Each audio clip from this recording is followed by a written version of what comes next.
Assalomu alaykum. YouTube ko'ruvchilari. Bugun o'zimni bog'imdan, gilos bog'imdan reportaj qilay dedim.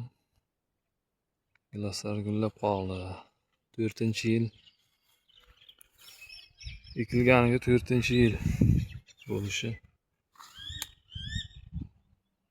Boram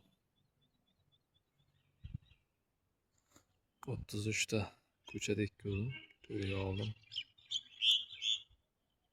33 ta ko'chatdan 5 tasi quridi, 5 ta bahor. Shu 33 ta bahor ko'chat olib kelganman, bahor navbidan gilosni.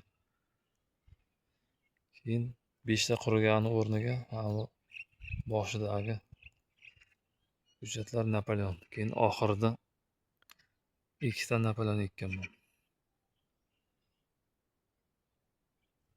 Shu 5 tadan tashqari qolgani bahor navi.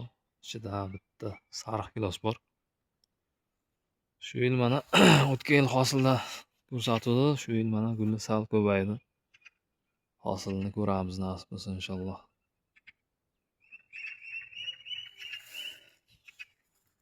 Tagiga arpa ekkanman, arpani o'rtayman nasib bo'lsa.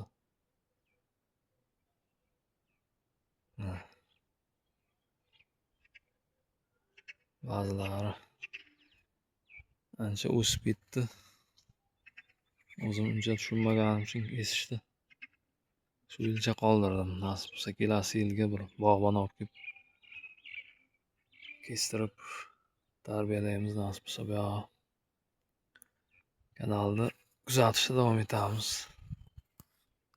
Sog' bo'linglar.